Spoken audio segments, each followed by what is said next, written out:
Good morning everyone. आज हम अपना थर्ड चैप्टर देखेंगे जो हमने ऑनलाइन क्लास में भी डिस्कस किया था, आवर चेंजिंग अर्थ। मतलब जो हमारी अर्थ है वो कैसे बदलती जा रही है और ये चेंजेस क्यों देखने को मिलते हैं। तो आपने लास्ट चैप्टर में भी या फिर पहले पढ़ा होगा कि जैसे मिट्टी होती है तो वो कैसे बदलती है, कैसे उसके पार्टिकल्स बदलते हैं। मिट्टियों का कलर जो होता है वो अलग अलग होता है, ठीक है। और जो ऐसी नदियाँ होती हैं, नदियाँ क्या करती हैं, अपना रास्ता बदल लेती है कि भाई इस रास्ते से बह रही है, लेकिन अगली बार क्या हुआ, बाढ़ वगैरह आ जाती है तो वो अपना रास्ता थोड़ा बड़ा कर लेती है, थोड़ा अपना चौड़ा रास्ता कर लेती हैं, ठीक है। तो वो कैसे बनती हैं और कैसे विनाश करते हुए चलती हैं, वो सब क्या करेंगे इस चैप्टर में हम पढ़ेंगे। और उसका हमारी अर्थ पे क्या इफेक्ट होता है या अर्थ पे क्या हमें बदलाव देखने को मिलते हैं वो पढ़ेंगे। तो हम इसमें लिथोस्फेरिक प्लेट्स के बारे में पढ़ेंगे, वोल्केनो, अर्थक्वेक, कुछ मेजर लैंड फॉर्म्स जिसमें रिवर क्या काम करती है, सी वेव्स क्या काम करती हैं, आइस का क्या काम होता है, ग्लेशियर्स का क्या काम होता है, और जो विंड होती है उसका क्या काम होता है, इस चैप्टर में वो हम डिस्कस करेंगे। तो सबसे पहले हम लिथोस्फेरिक प्लेट्स के बारे में पढ़ते हैं, ठीक है। The lithosphere is broken into a number of plate known as lithospheric plate. कि लिथोस्फेयर से क्या समझते हो, लैंड पार्ट, ठीक है। कि जो ज़मीन का ज़मीनी भूभाग, मतलब एक तरीके से जो ज़मीन का जो पार्ट होता है वो क्या कहलाता है, हमारा लिथोस्फेयर कहलाता है। तो जो पूरा लिथोस्फेयर है वो क्या है, छोटी छोटी प्लेट्स में टूट जाता है, ठीक है। You will be surprise to know that these plate move around very slowly. लेकिन आपको ये चीज़ बड़ी हैरानी होगी ये चीज़ जान के कि जो हमारी अर्थ है उसके नीचे क्या है, ये प्लेट्स क्या करती हैं, मूवमेंट करती रहती हैं, ये हिलती डुलती रहती हैं। Just a few millimetre each year, जिसमें क्या है कुछ मिलीमीटर ये हर एक साल खिसकती हैं, सरकती हैं। तो आप मान लीजिए जैसे कि ये क्या है, हमारी अर्थ है, ठीक है। हमारी अर्थ क्या है, बहुत सारी जैसे ये अलग अलग क्या है, लेयर्स सी हैं, ठीक है। इन अलग अलग लेयर्स क्या है हमारी अर्थ के नीचे हैं, और जो ये एक है ना, ये एक लिथोस्फेरिक प्लेट है। ऐसी बहुत सारी लिथोस्फेरिक प्लेट्स हैं जो क्या बनाती हैं, एक तरीके से पूरे लिथोस्फेयर को बनाती है, पूरे लैंड पार्ट को बनाती हैं। इन जो ये प्लेट्स होती हैं इनको स्लैब्स भी बोला जाता है या ब्लॉक्स भी बोला जाता है। तो इसमें आप मान सकते हो, जैसे आप क्या करोगे, एक और बात है इसमें कि जैसे क्या होता है किसी खेत वगैरह में जैसे पानी भर जाता है तो काफ़ी लंबे समय बाद क्या होता है, जब उसमें पानी नहीं आता है तो क्या होता है, सूख जाता है और ऐसी पपड़ी सी उतरने लग जाती है। तो क्या होता है, एक तरीके से जो इस तरीके से यूँ दरारें सी पड़ी होती हैं वो इस तरीके से वो क्या होती हैं आपकी, एक तरीके से वो लिथोस्फेयर के जो ब्लॉक्स हैं या फिर स्लैब्स हैं उनको दिखाता है। अंदर की तरफ क्या होता है, जैसे क्या होता है, ऊपर से तो हमारी अर्थ बिल्कुल प्लेन होती है, लेकिन नीचे से, अर्थ के नीचे से क्या होता है मेंटल होता है, जो हमने चैप्टर सेकंड में भी डिस्कस किया था। और उसके नीचे क्या होती है, क्रैक्स आ जाती हैं, ठीक है। और उन क्रैक्स की वजह, रीज़न क्या होता है, रीज़न यही होता है कि भाई जो लिथोस्फेरिक प्लेट है उनके नीचे मेंटल है, जो मेंटल लेयर है उसके नीचे क्या है, मैग्मा है। मैग्मा क्या करता है, काफ़ी गर्म होता है, और गर्म होने की वजह से वो क्या करता है, मूवमेंट क्रिएट करता है। मूवमेंट क्रिएट होने की वजह से क्या होता है, हमारी जो लिथोस्फेरिक प्लेट्स हो जाती हैं वो खिसकती रहती हैं थोड़ा बहुत, ठीक है। जैसे कि हमने यहाँ पे भी जाना कि वो कुछ मिलीमीटर ही हर एक साल खिसकती हैं। तो ये प्लेट्स क्या होती हैं, काफ़ी स्लोली मूव करती हैं, काफ़ी तेज़ी से मूव नहीं करती हैं।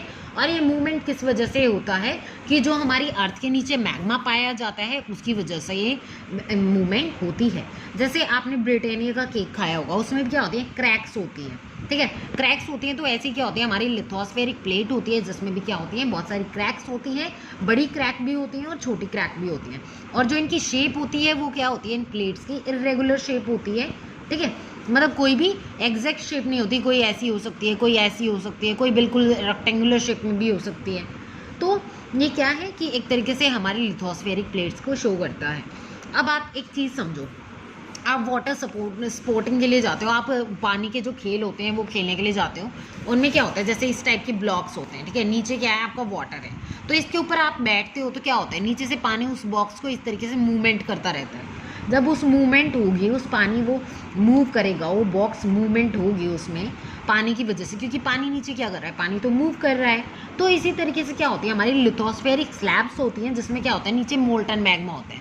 मोल्टन मैग्मा में थोड़ा बहुत भी उफान आते ही या फिर जैसे ही वो फटता है थोड़ा बहुत भी ऊपर आते ही क्या होता है, मेंटल पे उसका इफेक्ट पड़ता है। मेंटल पे उसका इफेक्ट पड़ते ही वो लिथोस्फेरिक प्लेट से टकराता है, स्लैब से टकराता है, और टकराते ही यहाँ भी क्या होते हैं, खिसक जाते हैं थोड़ा इधर उधर।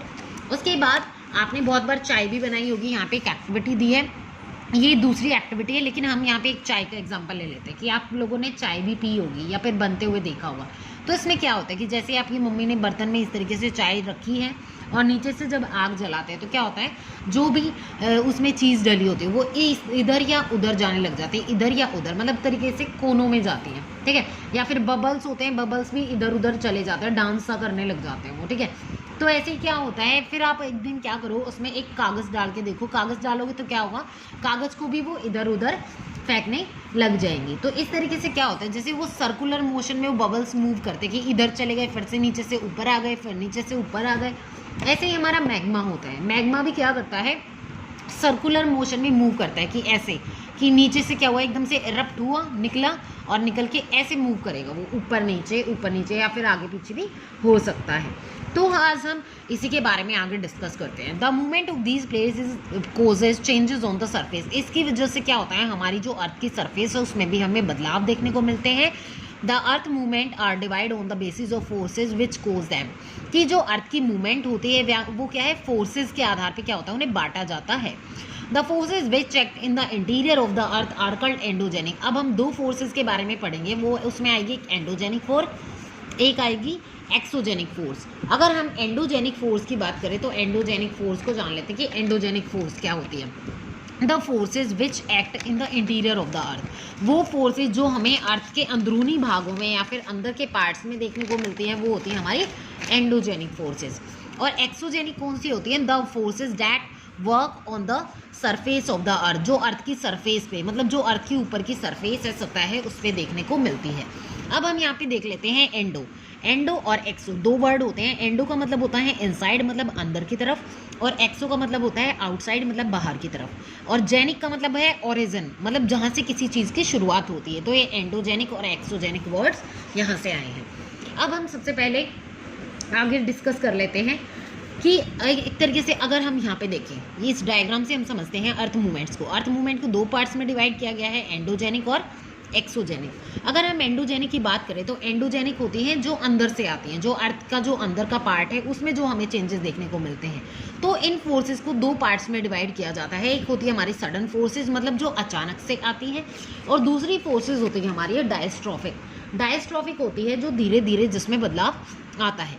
सडन फोर्सेस का एग्जांपल लेते हैं, जैसे अर्थक्वेक हो गया, वोल्केनो हो गया, लैंडस्लाइड। मान लीजिए अर्थक्वेक क्या आपको बता के आता है कि मैं कल आने वाला हूँ या फिर परसों आऊँगा। वोल्केनो क्या बताती है कि मैं आज ज्वालामुखी फटेगा, कल फटेगा। ऐसा कुछ भी नहीं होता। ये क्या होती है, सडन फोर्सेज है, मतलब जो अचानक से क्या होती है, फोर्सेज आती हैं जो अचानक से हमें देखने को मिलती हैं। तो जैसे अर्थक्वेक हो गया, इसमें अर्थक्वेक भी अचानक से आ जाता है, वोल्केनो भी अचानक से इरप्ट हो जाता है, और लैंडस्लाइड, भूस्खलन, मतलब ज़मीन का खिसकना। आपने बहुत बार देखा होगा कि आप पहाड़ी इलाकों में घूमने जाते हो तो वहाँ पे आगे रास्ता बंद कर देते हैं, और यही बोला जाता है आप लोगों से कि आप आगे नहीं जा सकते हो। ऐसे क्यों? क्योंकि बोल देते हैं भाई लैंडस्लाइड हो गया, वहाँ पे भूमि खिसक गई है, ज़मीन खिसक गई है वहाँ से। तो एंडोजेनिक फोर्सेस दो पार्ट्स में डिवाइड की जाती है, जो अर्थ के नीचे से जिसमें चेंजेस आते हैं। अर्थक्वेक क्या होता है, नीचे से वाइब्रेशन आती है जिसकी वजह से अर्थक्वेक होता है। वोल्केनो में भी क्या होता है कि जो अर्थ की क्रस्ट है अर्थ की जो क्रस्ट है वहाँ पे चेंजेस देखने को मिलते हैं, जिसकी वजह से वोल्केनो इरप्ट होती है। ऐसे ही लैंडस्लाइड्स की बात करें तो लैंडस्लाइड्स में भी क्या होता है कि ज़मीन क्या होती है, खिसक जाती है, ठीक है। उसके बाद आता है डायस्ट्रॉपिक फोर्सेस। डायस्ट्रॉपिक फोर्सेस में आता है वो फोर्सेस होती हैं जिनमें क्या होता है, धीरे धीरे चेंजेस हमें देखने को मिलता है। जैसे पहाड़ों का बनना, ठीक है। पहाड़ क्या एक ही दिन में बन जाते हैं? नहीं, उन्हें बनने में काफ़ी समय लगता है। जब क्या होता है, हमारे लिथोस्फेरिक प्लेट्स आपस में यूँ एक दूसरे से टकराती हैं, तो टकराते क्या होता है, थोड़ा एरिया ऊपर की तरफ आ जाता है, तो उसके ऊपर मिट्टी जमती जाती है और पहाड़ बनता चला जाता है। अब ये थी एंडोजेनिक फोर्स, जिनको हमने दो पार्ट्स में डिवाइड किया और इनके एग्जाम्पल्स भी इसके साथ लिखे हुए हैं। फिर आता है एक्सोजेनिक फोर्स। अगर एक्सोजेनिक फोर्स की बात करें तो इसमें इरोजनल और डिपोजिशनल फोर्सेस होती हैं। इरोजनल का मतलब क्या होता है, एक तरीके से जो तोड़ फोड़ करे, मतलब जो सब कुछ तबाह कर दे, विनाश कर दे। डिपोजिशनल का मतलब है जो बहकर डिपोजिट हो जाती है।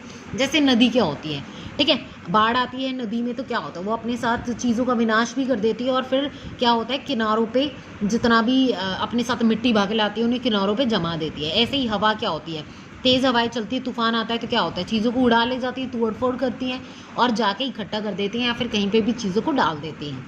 ऐसे ही समुद्र की लहरें हो गई, ग्लेशियर्स हो गए, जिसके बारे में अब हम आगे डिस्कस करेंगे। अब हम पढ़ते हैं पहले अर्थक्वेक के बारे में और वोल्केनो के बारे में। अगर हम अर्थक्वेक और वोल्केनो के बारे में देखें तो सबसे पहले हम वोल्केनो के बारे में डिस्कस करेंगे। A volcano is a vent opening in the earth crust through which molten material erupts suddenly. कि ये क्या है, इस डायग्राम से समझने की कोशिश करते हैं। ये क्या है, नीचे ये मेंटल है, ठीक है, और यहाँ पे है मैग्मा चेम्बर, मतलब जहाँ से मैग्मा आपका निकलेगा। ये आपका वेंट होता है। वेंट क्या होता है, एक पाइप की तरह होता है, ठीक है, मान लीजिए एक पाइप की तरह है जो इस तरीके से फैला हुआ है ये। फिर ये क्रस्ट पार्ट है, तो जो अर्थ का क्रस्ट पार्ट होता है, मेंटल होता है, यहाँ पे क्या होता है, मैग्मा होता है, ठीक है। जैसे ही क्या होगा, ऊपर ये क्रेटर है जो एक तरीके से गड्ढा होता है, इस तरीके से छेद सा बना होता है, ठीक है। तो यहाँ से क्या होता है, एकदम से मैग्मा नीचे से क्या होगा, उबलेगा, उबल के वो क्या होगा, बड़ी तेजी से एकदम से ऊपर की तरफ आएगा, और ऊपर की तरफ आने की वजह से इरप्ट हो जाएगा वो इस तरफ, इधर उधर, और यहाँ से बह जाएगा नीचे की तरफ, ठीक है। अब वोल्केनो इरप्ट होने की वजह से क्या होगा, इसमें से गैसेस भी निकलेंगी और साथ में जो राख वगैरह है वो भी निकलेगी, ठीक है। तो वोल्केनो इज अ वेंट, कि वोल्केनो क्या है, एक वेंट है, मतलब ओपनिंग पार्ट है इसका ये went, in the earth crust, जो अर्थ के क्रस्ट पार्ट पे पाया जाता है, through which molten Magna erupt suddenly, जिसमें से जो मोल्टन मटेरियल्स होते हैं या मैग्मा होता है वो अचानक से फट के बाहर आ जाता है। इसके अलावा और चीज़ें भी जान लेते हैं कि जो आपका ये वोल्केनो होता है उसकी वजह से क्या क्या प्रॉब्लम्स होती हैं। आपकी बुक में नहीं है लेकिन मैंने लिखा हुआ है आपके लिए अलग से। तो क्या क्या प्रॉब्लम्स वोल्केनो की वजह से आ जाती हैं। फॉरेस्ट फायर, की फॉरेस्ट में आग वगैरह भी लग जाती है। पीपल्स जो होते हैं उनकी लाइफ पे भी इफेक्ट पड़ता है कि भाई लोग जितने भी आसपास रहते हैं अगर वहाँ पे वोल्केनो फट गया तो क्या होगा, बहुत सारी प्रॉब्लम्स हो सकती हैं। इसके अलावा इन्वायरमेंटल इफेक्ट, की भाई जो हमारा पर्यावरण है उस पर भी क्या होगा, इफेक्ट पड़ेगा। क्यों? क्योंकि इसमें से गैसेस भी निकलेंगी और राख भी उड़ेगी, तो पॉल्यूशन फैलेगा। एक तरीके से पॉल्यूशन फैलने की वजह से इफेक्ट किस पे पड़ेगा, हमारे एनवायरनमेंट पे पड़ेगा। इसके अलावा अगर इंडिया की बात की जाए तो इंडिया में कोई भी एक्टिव वोल्केनो नहीं है, बल्कि जापान में एक्टिव वोल्केनो पाए जाते हैं। आगे डिस्कस करते हैं अब अर्थक्वेक के बारे में। अगर अर्थक्वेक की बात करें, similarly when the lithospheric plate move, की जब लिथोस्फेरिक प्लेट क्या होती है, मूव होते हैं, आपस में फिर से टकराती हैं, the surface of the earth vibrate, की जो अर्थ की जो सरफेस है उस पर वाइब्रेशन पैदा होती है, ठीक है। The vibration can travel all round the earth, तो अर्थ क्या की जो सरफेस है वहाँ से वाइब्रेशन इस तरीके से क्या होती है, राउंड फॉर्म में जो जाती हैं। These vibrations are called earthquake, तो ये वाइब्रेशन आपकी क्या कहलाती हैं, अर्थक्वेक कहलाती हैं। अब जानते हैं इसमें कुछ चीज़ें।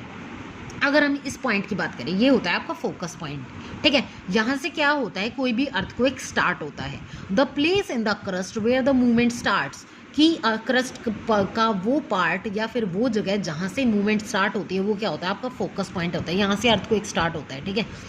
The place on the surface above the focus, की फोकस के बिल्कुल ऊपर कौन सा होता है, एपीसेंटर होता है। एपीसेंटर क्या करता है कि जितना भी डिस्ट्रक्शन होता है, जितना भी विनाश होता है, जितनी भी ग्रेटेस्ट डैमेज होती है वो एपीसेंटर पे डिपेंड करती है। जितनी तेज़ी से वाइब्रेशन जाएंगी उतनी ही जल्दी क्या होगा, डिस्ट्रक्शन होगा, विनाश होगा, चीज़ होगा, ठीक है। और जितनी भी वाइब्रेशंस होती हैं, vibration travel outward from the epicentre as waves, कि यहाँ से क्या होता है, एपिसेंटर से वेव्स की तरह आउटवर्ड, बाहर की तरफ यूँ वेव्स सी वाइब्रेशन से निकलती हैं। Greatest damage is usually closest to the epicentre, कि एपिसेंटर के आसपास के एरिया में क्या होता है, सबसे ज़्यादा डैमेज होता है। And the strength of the earthquake decreases away from the centre, और क्या होता है, धीरे धीरे जो है वाइब्रेशंस बढ़ती जाती हैं, वहाँ क्या होता है, खतरा कम होता है, और जो पास में होता है एपिसेंटर के, वहाँ सबसे ज़्यादा खतरा हमें देखने को मिलता है।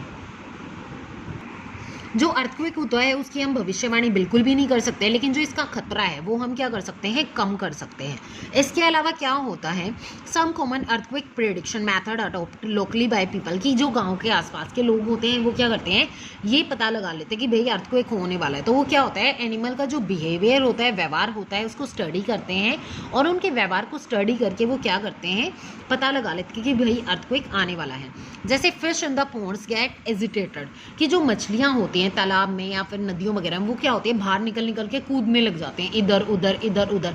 तो क्या बताता है कि भाई नीचे जैसे अर्थ की क्रस्ट लेयर है, ठीक है, इसके ऊपर क्या है, ऊपर की तरफ क्या है, अर्थ के ऊपर लिथोस्फेरिक प्लेट्स हैं, फिर लिथोस्फेरिक प्लेट से क्या है, हमारा अर्थ का पार्ट आ जाता है, फिर वहाँ क्या है, पानी है। तो नीचे से जब वाइब्रेशन पैदा होंगी तो वो ऊपर ही जाएंगी ना, और पानी में कौन था, फिशेज थी। फिशेज क्या होती है, फिर कूदना स्टार्ट कर देती है, उन्हें डर लगने लग जाता है कि नीचे वाइब्रेशन सी कैसे हो रही है। इसके अलावा snakes comes to the surface, जो सांप होते हैं वो क्या होते हैं, बाहर निकलने स्टार्ट हो जाते हैं, अपने बिलों से बाहर आने लग जाते हैं। उसके बाद हम आगे डिस्कस करते हैं कि आप कैसे अर्थक्वेक प्रिपेयर्डनेस कि भाई आप कैसे अर्थक्वेक आने पे आप क्या कर सकते हो। सेफ स्पोर्ट में ये बताया गया है कि आपको जो जगहें होती हैं जहाँ पे आप सेफ रह सकते हो उन जगहों पे चले जाना चाहिए। जैसे अगर आप किचन में काम कर रहे हो तो काउंटर के नीचे घुस जाओ, क्लास में हो तो टेबल या डेस्क के नीचे घुस जाओ, और ऐसे ही क्या है या फिर किसी कोने में या दीवार के साथ में आप खड़े हो जाओ। स्टे अवे फ्रॉम कि भाई जो आग लगने वाली जो जगह है या फिर जहाँ पे आग लगी या फिर चिमनीज वगैरह से क्या रहना चाहिए, दूर रहना चाहिए। या फिर जो मिरर है जहाँ पे शीशे वगैरह लगे हुए हैं या फिर पिक्चर के फ्रेम हैं उनसे दूर रहना चाहिए ताकि वो आपके ऊपर ना गिरे। इसके अलावा क्या होना चाहिए, हमें पहले से प्रिपेयर भी रहना चाहिए ताकि भाई अगर डिजास्टर इस टाइप की आती है तो हम उससे निपट सकें। अब हम एक बार डिस्कस कर लेते हैं भुज के बारे में। भुज में क्या था कि अर्थक्वेक आया था 26 जनवरी 2001 को, ठीक है। वहाँ पे जो अर्थ की जो भूकंप की तीव्रता है वो 6.9 मापी गई थी रिचर स्केल पे, ठीक है। और रिचर स्केल क्या होता है, एक तरीके का measure the intensity of earthquake कि जो अर्थ की इंटेंसिटी होती है उसको मापने के लिए हम रिचर स्केल को यूज़ करते हैं। इसके अलावा जो सिस्मोग्राफ होता है उससे भी हम क्या कर सकते हैं, अर्थक्वेक को मेज़र कर सकते हैं। सिस्मोग्राफ क्या होता है, एक मशीन होती है, और जो रिचर स्केल होता है वो हमें इंटेंसिटी बताता है किसकी, अर्थक्वेक की। यहाँ पे अब और चीज़ें हैं उनको डिस्कस कर लेते हैं कि भाई जब भुज की बात हुई तो भुज में क्या था, 26 जनवरी 2001 को क्या आया था, भूकंप आया था। जहाँ पे सबसे ज़्यादा इफेक्ट एक स्कूल में देखने को मिला था। वहाँ पे लगभग 971 स्टूडेंट्स और 31 टीचर्स क्या हुए थे जिनकी मृत्यु हो गई थी, डेथ हो गई थी कि 971। वहाँ उस दिन क्या था, 26 जनवरी का फंक्शन चल रहा था उस स्कूल में और बच्चे स्कूल में गए हुए थे, तो 971 स्टूडेंट्स की डेथ हो गई थी और साथ में 31 टीचर्स भी उसमें शामिल थे। इसके अलावा और बाकी चीज़ें कि वहाँ पे आसपास के जितने भी एरियाज़ थे, वहाँ पे जितनी भी फ़ोन लाइन्स थी, वाटर पाइपलाइंस थी, पावर स्टेशंस वगैरह थे, वहाँ पे सब कुछ बंद हो गया था, ठीक है। इसके अलावा 3 days after the earthquake, concern rose about food, blanket and medical supplies not reaching everyone कि जितनी भी फैसिलिटीज़ होती हैं खाने की, कंबल वगैरह, मेडिकल सप्लाइज लोगों तक 3 दिन बाद तक नहीं पहुंची थी। शहरों में इसके अलावा आग वगैरह भी लग गई थी और इसके अलावा इमरजेंसी डिक्लेयर कर दी थी किसने, हमारे देश के राष्ट्रपति ने, प्रेसिडेंट ने। इसके बाद बताते हैं जो रिक्टर स्केल होता है कि अगर 2.0 से कम नापा जाता है तो क्या है, ज़्यादा फेल्ट नहीं होता, वो क्या होता है, हल्का सा भूकंप होता है। अगर 5.0 से ऊपर होता है तो उसमें क्या होती है, चीज़ें गिरने लग जाती हैं। अगर 6.0 नापा जाता है रिक्टर स्केल पे तो उसमें क्या होता है, बहुत ज़्यादा स्ट्रॉन्ग होता है वो भूकंप, उसमें बहुत ज़्यादा नुकसान होने का खतरा रहता है। अगर 7.0 या उससे ऊपर होता है तो वो मेजर अर्थक्वेक कहलाता है। मेजर अर्थक्वेक मतलब बहुत ज़्यादा विनाश होने वाला, डिस्ट्रक्शन होने वाला है। अब हम आगे डिस्कस करते हैं कुछ मेजर लैंड फॉर्म्स के बारे में। मेजर लैंड फॉर्म्स में हम डिस्कस करेंगे कि मेजर लैंड फॉर्म्स होती क्या हैं और उन मेजर लैंड फॉर्म्स में क्या क्या चीज़ें शामिल की जाती हैं। मेजर लैंड फॉर्म्स में हम डिस्कस करेंगे जो हमारी नदियां हैं या फिर सी वेव्स, उनका क्या काम वगैरह होता है वो डिस्कस करेंगे। The landscape is being continuously worn out by 2 processes, weathering and erosion कि जो हमारी लैंडस्केप है वो एक तरीके से जो टूट रही है या फिर उसमें जो चेंजेस आ रहे हैं वो 2 प्रोसेसेस की वजह से आ रहे हैं। एक है आपका वेदरिंग और दूसरा है आपका erosion. Weathering is the breaking of rocks on the earth surface. Weathering कौन सी प्रोसेस होती है, वो प्रोसेस होती है जिसमें क्या होता है, पत्थर टूट जाते हैं, ठीक है। जो अर्थ की सरफेस पे जो पत्थर होते हैं ना वो क्या होते हैं, टूट जाते हैं, ठीक है। और टूट के वो क्या होते हैं, ढह जाते हैं नीचे की तरफ। Erosion is weathering away of the landscape by different agents like water, wind and ice. और जो इरोजन होता है उसमें क्या होता है कि जैसे हवा चली या फिर भाई पानी बह के आया या फिर बर्फ़ जम गई और बर्फ़ बहने लगी तो अपने साथ चीज़ों को बहा के ले गई। तो जब चीज़ें क्या होती हैं, टूटती फूटती हैं और बह के आगे चली जाती है तो वो कहलाता है इरोजन। और वेदरिंग होता है टूट फूट होना किसी चीज़ का। The eroded material is carried away और transported by water, wind etcetera कि जो टूटी फूटी मटेरियल्स होते हैं, चीज़ें होती हैं, वो आगे चली जाती हैं। कैसे, पानी की वजह से या हवा उन्हें बहा के ले जाती है, उड़ा के ले जाती है, इवेंचुअली डिपोजिटेड, और आखिर में जाके वो कहीं ना कहीं जाके रुक जाती है। This process of erosion and deposition create different landform, जिसकी वजह से क्या होता है, बहुत सारे लैंडफॉर्म्स हमें अलग अलग लैंडफॉर्म्स देखने को मिलती हैं। तो अब हम उन लैंडफॉर्म्स के बारे में डिस्कस करते हैं। सबसे पहले हम देखते हैं यहाँ पे work of river. Work of river में सबसे पहले आता है आपका वाटरफॉल कि जो झरने हैं वो कैसे बनते हैं। The running water in the river erodes the landscape when the river tumbles at steep angle over very hard rocks and down a steep valley, it forms a waterfall। इसमें ये बताया गया है जब क्या होता है काफ़ी जो हार्ड रॉक्स होते हैं, मान लीजिए ये क्या है आपके यहाँ पे हार्ड रॉक दिखाए गए हैं, ठीक है, ये नीचे आपके सॉफ्ट रॉक दिखाए गए हैं। तो यहाँ पे क्या होता है जैसे ही ऊपर से पानी आएगा तो हार्ड रॉक पे तो कोई इफेक्ट नहीं पड़ेगा, लेकिन जो सॉफ्ट रॉक होगा वो क्या होगा कटता चला जाएगा, और कटने की वजह से क्या होगा उसका एरिया नीचे की तरफ बढ़ता चला जाएगा। जैसे थोड़ा सा कटा फिर थोड़ा सा कटा, तो कटने की वजह से क्या होगा नीचे झील होती चली जाएगी, और नीचे झील होगी तो क्या होगा हमारा वाटरफॉल बन जाएगा, ठीक है। तो जो रनिंग वाटर है वो क्या करता है, जो नदी होती है वो क्या करता है इन पत्थरों को काट देता है, सॉफ्ट रॉक को काट देता है, और सॉफ्ट रॉक को काटने की वजह से क्या होता है हमारा वाटरफॉल बन जाता है। पहले वो थोड़ा सा कट होता है, फिर वो थोड़ा सा और कट होता है, तो इस तरीके से कट होते होते वो नीचे तक चला जाता है, ठीक है। अब हम यहाँ देख लेते हैं, there are thousands of small waterfalls in the world. अगर हम वर्ल्ड की बात करें, पूरे संसार की बात करें, तो पूरे संसार में क्या है बहुत सारे छोटे छोटे वाटरफॉल्स पाए जाते हैं। The highest waterfall is Angel Falls of Venezuela in South America. कि साउथ अमेरिका में जो वेनेजुएला है वहाँ पे एंजल फॉल्स है जो सबसे हाईएस्ट वाटरफॉल कहलाता है। इसके बाद है आपका the other waterfalls are Niagara Falls located on border between Canada and USA. कि जो कनाडा और यूएसए का जो बॉर्डर है वहाँ पे आपका नियाग्रा वाटरफॉल है, जो कहाँ पे है आपका कनाडा और यूएसए के बॉर्डर पे, जो नॉर्थ अमेरिका में। And Victoria falls on the border of Zambia and Zimbabwe in Africa. इसके बाद विक्टोरिया फॉल्स की बात हुई है जो कहाँ पे है, जाम्बिया और जिम्बाब्वे जो अफ्रीका में है उनके बॉर्डर पे सिचुएटेड है। अब हम आगे चलते हैं और देखते हैं इसमें आगे रिवर्स जो है उनका क्या काम होता है, ठीक है। अब हम डिस्कस करेंगे ऑक्सबो के बारे में और मिएंडर्स के बारे में। मिएंडर्स देख लेते हैं। As the rivers enters the plain it twist and turns forming large bend known as meanders. आपने भी ये देखा होगा जब क्या होता है नदी बहती है, नदी बहती है तो वो क्या होता है सीधी तो बिल्कुल भी नहीं बहती, वो इस तरीके से टेढ़ी मेढ़ी बहती है, इधर गई इधर गई इधर गई इधर गई इधर चली गई फिर इधर। तो ये जो टेढ़ा मेढ़ा रास्ता है, जो ट्विस्ट और टर्न्स होते हैं, ये आपके क्या कहलाते हैं, मिएंडर्स कहलाते हैं। कि इधर से टेढ़ा फिर आगे जाके फिर मुड़ गई फिर आगे जाके लंबी हो गई चौड़ी हो गई वो थोड़ी, तो ये कहलाए आपके meanders. Due to continuous erosion and deposition along the side of meander, the ends of the meander loop come closer and closer, and due to course of time, meander loop cut off from the river and forms a cut off lake, also called an oxbow lake.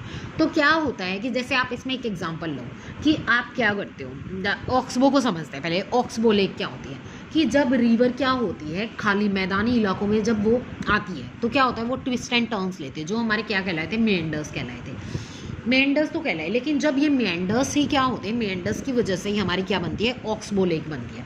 Oxbow lake कैसे बनती है, जैसे आपने बैल को देखा होगा कि बैल क्या होता है इस तरीके से उसके यहाँ उसका मुंह होता है ना, तो यहाँ पे क्या होता है इस तरीके से कूप बोल देते हैं, ये क्या होता है उठा होता है। तो ऐसे क्या होती है हमारी ऑक्सबो लेक की शेप भी क्या होती है ऐसी होती है, जो क्या होती है अलग से निकल जाती है नदी से अलग। क्या मान लीजिए बाढ़ आ गई, ठीक है, बाढ़ आने की वजह से क्या हुआ नदी ने अपना एरिया इतना बढ़ा लिया, ठीक है, लेकिन क्या हुआ बाद में नदी के साथ कुछ मिट्टी बह के आई और वो मिट्टी आके यहाँ पे डिपॉजिट हो गई।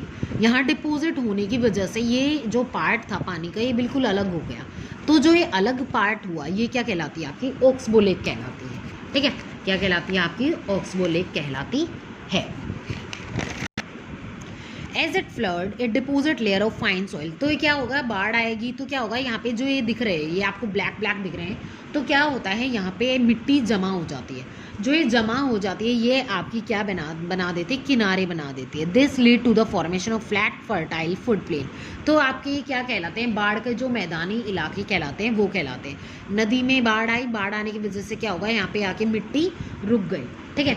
मिट्टी रुकने की वजह से क्या होगा यहाँ पे डिपॉजिट हो जाएगी जो मिट्टी, तो वो क्या बनाएगी यहाँ पे आपके फ्लड प्लेन, जो बाढ़ के जितने भी मैदानी इलाके हैं उनको बनाएगी, ठीक है। बारिश आती है तो क्या होता है जो रिवर बेड होता है, रिवर बेड यहाँ बेड सोने वाला बेड नहीं है बल्कि रिवर का जो रास्ता है वो क्या होता है चौड़ा हो जाता है। चौड़ा होने की वजह से क्या होता है जितनी भी मिट्टी होती है वो कोनों में यहाँ पे इकट्ठी हो जाती है। इकट्ठी होने की वजह से वो क्या बना देती है, फ्लड प्लेन्स बना देती है। The raised banks are called levees. और जो ये ऊपर की तरफ उठे हुए मिट्टी के किनारे होते हैं या क्या कहलाते हैं आपके, लीव्स कहलाते हैं, okay.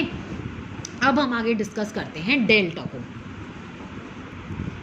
As the river approaches the sea, जब क्या होता है नदी बिल्कुल समुद्र में मिलने वाली होती है, the speed of the flowing water decreases. जो स्पीड होती है पानी की वो क्या होती है कम होती चली जाती है। And the rivers begins to break up into a number of streams called distributaries. तो क्या होता है, जो नदी क्या होती है बहुत सारे अलग अलग टुकड़ों में बट जाती है। क्या होता है, जैसे मान लीजिए ये नदी ऊपर से बह के आ रही है, इधर ये नदी क्या है ऊपर से बह के आ रही है, तो यहाँ आपका समुद्र है, ठीक है।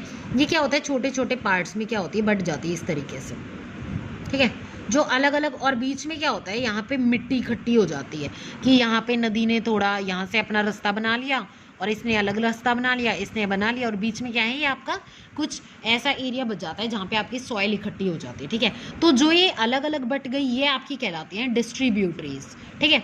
और each distributary form its own mouth, और हर एक डिस्ट्रीब्यूटरी का क्या होता है, अपना एक मुंह होता है जहाँ से उसका पानी बह रहा होता है। द कलेक्शन ऑफ सेडिमेंट्स, जो ये मिट्टी इकट्ठी हुई है क्या है, आपके सेडिमेंट्स हो गए, ठीक है। From all the mouths form a delta, तो यहाँ पे आपका क्या बनता है, डेल्टा बनता है। जैसे यहाँ पे समझ लेते हैं, ये क्या थी, आपकी मेन रिवर थी, यहाँ पे जो ये अलग अलग बट गई है आपकी कहलाई डिस्ट्रीब्यूटरीज, ठीक है। और जो ये वाले पार्ट्स हैं ये क्या है, लैंड पार्ट है, ये क्या आगे हो गए आपके सेडिमेंट्स कहलाए, और इन्होंने क्या बनाया, डेल्टा बनाया। अब हम आगे चलते हैं और वर्क ऑफ सी वेव्स के बारे में पढ़ते हैं कि जो समुद्री लहरें होती हैं जब वो उठती हैं तो वो क्या बनाती हैं। अगर हम सी वेव्स की बात करें तो क्या होती हैं, वो जाके पत्थरों से टकराती हैं। मान लीजिए इधर देखिए कि यहाँ पे अब क्या होगा, ये एक पूरा पत्थर था, ठीक है। यहाँ पे समुद्र की लहरें उठेंगी और उठ के क्या होंगी, इस पत्थर से टकराएंगी। अब पत्थर से टकराएंगी तो इधर क्या होगा, क्रैक होना स्टार्ट हो जाएगा, तो यहाँ पे क्या बनेगी, गुफा सी बन जाएगी, जो आपकी क्या कहलाएगी, सी केव कहलाएगी। क्या कहलाएगी, सी केव, मतलब जब समुद्र में जो पत्थरों में गुफाएं हो जाती हैं ये क्या होती हैं, आपकी सी केव्स कहलाती हैं। फिर उसके बाद क्या होता है, धीरे धीरे क्या होता है, ये बड़ा होता चला जाए, ये गुफा बड़ी होती चली जाती है। तो ये जैसे जैसे बड़ी होती चली जाएगा और ऊपर का पार्ट बिल्कुल ऐसा हो जाएगा, थोड़ा सा रह जाएगा, तो वो आपका सी आर्क कहलाएगा। क्या कहलाएगा, सी आर्क। क्या होता है, थोड़ा सा रह जाता है। फिर आता है आपका स्टेक्स। स्टेक क्या होता है कि सिर्फ आपके 2 पिलर रह जाते हैं। जैसे स्टार्टिंग में क्या था, ये केव रह गई, गुफा सी रह गई। फिर लास्ट में क्या हुआ, बिल्कुल थोड़ा सा पार्ट रह गया, वो आपका सी आर्क हो गया। फिर लास्ट में क्या होता है, 2 पिलर रह जाते हैं, 2 पिलर रह गए और बीच का पार्ट बिल्कुल उड़ गया, तो वो क्या हो गया, आपका स्टैक कहलाता है। क्या कहलाता है, आपका स्टैक। फिर आता है सी क्लिफ। सी क्लिफ देखते हैं, the steep rocky coasting rising almost vertically above sea water is called sea cliff. Sea cliff क्या होता है कि आपने बहुत बार ऐसे पहाड़ देखे होंगे, ठीक है। तो यहाँ पे पहाड़ का क्या होता है, सिर्फ एक किनारा सा निकला होता है और नीचे का पहाड़ गायब होता है। यहाँ लोग कोने पे खड़े होकर फोटो वोटो खिंचवाते हैं, ठीक है। वो क्या कहलाता है, आपका सी क्लिफ कहलाता है कि भाई नीचे का पार्ट क्या हुआ, बिल्कुल खत्म हो चुका है और सिर्फ एक किनारा बचा हुआ है, तो वो आपका सी क्लिफ कहलाता है। The sea waves deposit sediment along the shores forming beach. इसके अलावा क्या होता है, जब समुद्र में बड़ी बड़ी लहरें उठती हैं तो वो अपने साथ क्या होता है, सेडिमेंट्स को बहा के ले जाते हैं, ठीक है। सेडिमेंट बहा के जब आगे की तरफ जाते हैं तो वो क्या बनाते हैं, बीचेस बना देते हैं। अब हम आगे देखते हैं वर्क ऑफ आइस। अगर हम वर्क ऑफ आइस को देखें तो इसमें glaciers are rivers of ice, कि अगर ग्लेशियर्स की बात की जाए तो वो क्या होती है, बर्फ़ की बहती हुई नदी होती है जो अपने साथ आने वाली हर एक चीज़ को क्या कर देते हैं, ख़त्म कर देते हैं। क्योंकि क्या होता है, ग्लेशियर्स बड़े हैवी से होते हैं, तो जैसे ही टकराएगा तो जितने भी पत्थर या फिर मिट्टी वगैरह या कंकड़ वगैरह जो कुछ भी उसके साथ आएगा वो सब क्या होगा, अपने साथ बहा के ले जाएगा। अब वो अपने साथ बहा के ले जाएगा तो क्या कर देगा, एक तरीके से उन चीज़ों का विनाश कर देगा। अब क्या होता है, ग्लेशियर्स में भी क्या होता है, लेक्स बनाते हैं, वो ब्यूटीफुल लेक्स बनाते हैं। अब देखते हैं ब्यूटीफुल लेक्स कैसे बनाते हैं। ग्लेशियर क्या होता है, बह के आ रहा होता है, ठीक है, बह के आया और अब ग्लेशियर गर्मियों में क्या होगा, पिघलेगा। पिघलने की वजह से क्या होगा कि बहुत सारे ऐसे एरियाज़ होते हैं जहाँ पे ग्लेशियर के कुछ टुकड़े पड़े रह जाते हैं। पड़े रहने की वजह से अब क्या होगा, जहाँ पे वो गिरे रह गए वहाँ पे क्या होगा, गड्ढा होगा, तो उस गड्ढे में क्या होगा, समर आने की वजह से, गर्मी आने की वजह से वहीं पे पानी पिघल जाएगा। पानी पिघलने की वजह से वहाँ पे क्या होता है, ब्यूटीफुल लेक्स बन जाती हैं। इसके बाद आगे आता है, इसके अलावा बड़े बड़े गहरे गहरे गड्ढे होते हैं जो पानी से भर जाते हैं। जब बर्फ़ पिघलती है तो वो क्या बना देते हैं, लेक्स बना देते हैं। इसके बाद आता है ग्लेशियल मोराइंस। ग्लेशियल मोराइंस क्या होता है, इसको डिस्कस कर लेते हैं। The material carried by the glacier such is rock big and small sand and silt get deposited. जब क्या होता है, ग्लेशियर बह के आ रहे होते हैं तो वो अपने साथ क्या होते हैं, बड़े बड़े पत्थर या छोटे छोटे पत्थरों को बहा के ले आते हैं। साथ में मिट्टी भी होती है, सल्ट भी होती है, जो क्या होती है, एक जगह जाकर डिपोजिट हो जाती है, इकट्ठी हो जाती है, जो क्या कहलाते हैं, ग्लेशियल मोराइंस कहलाते है। तो इस तरीके से हमने देखा ग्लेशियर्स को रिवर्स ऑफ आइस भी बोला जाता है, जो अपने आगे रास्ते में आने वाली चीज़ों को क्या करते हैं, बहा के ले जाते हैं और वो ब्यूटीफुल लेक्स भी बनाते हैं, और जो उनके साथ कूड़ा कचरा बह के आता है वो क्या बनाते हैं, उनसे ग्लेशियल मोराइंस बनाते हैं। आगे देखते हैं वर्क ऑफ विंड की हवा का क्या काम होता है। हवा को क्या बोला जाता है, एक एक्टिव एजेंट बोला जाता है। एक्टिव एजेंट मतलब जो स्पेशली डेजर्ट में बोला जाता है बेसिकली वो। अब डेजर्ट में क्यों, डेजर्ट में क्या होता है, जैसे हवा चलती है बहुत तेज़, तो वो अपने साथ क्या करती है, रेत को बहाती है, ठीक है, और वहाँ पे बड़े बड़े टीले से बना देती है, तो वो टीले आपके क्या कहलाते हैं, सैंड ड्यून्स कहलाते हैं, ठीक है। हवा चली अपने साथ, हवा आप सैंड को बहा के लाई, और सैंड को बहा के लाने के बाद से क्या हुआ, वो अपने साथ सैंड को लेके आती है और बड़े बड़े छोटे छोटे पहाड़ बना देती है, जो क्या बनाते हैं, आपके सैंड ड्यून्स बनाते हैं। तो जब क्या होता है, when the grains of the sand are very fine and light wind carry, तो क्या होता है, इसके बाद लोइस देख लेते हैं क्या होता है। When such sand is deposit in large areas, कि जब क्या होता है, सैंड के छोटे छोटे पार्टिकल्स या हल्के हल्के पार्टिकल्स हवा के साथ क्या होता है, लंबी दूरी तय करते हैं, ठीक है। When such sand is deposit, और इस तरीके का रेत जब क्या होता है, इकट्ठा हो जाता है बड़े बड़े एरियाज में, तो वो आपके लुइस कहलाते हैं, ठीक है। लुइस बेसिकली आपने 6th क्लास में भी पढ़ा होगा, जिसमें आपने चाइना में देखे थे। चाइना में आपका था एक गोबी डेजर्ट, वो भी खाने वाली गोभी नहीं है, बल्कि यहाँ पे चाइना में जो वो बनाते हैं ना विंड की वजह से, जो वो उड़ के आते हैं पार्टिकल्स, और वो क्या करते हैं, एक तरीके से पत्थरों को शेप से दे देते हैं, तो वो चाइना में हमने देखा था, जहाँ पे गोबी डेजर्ट देखने को मिला था।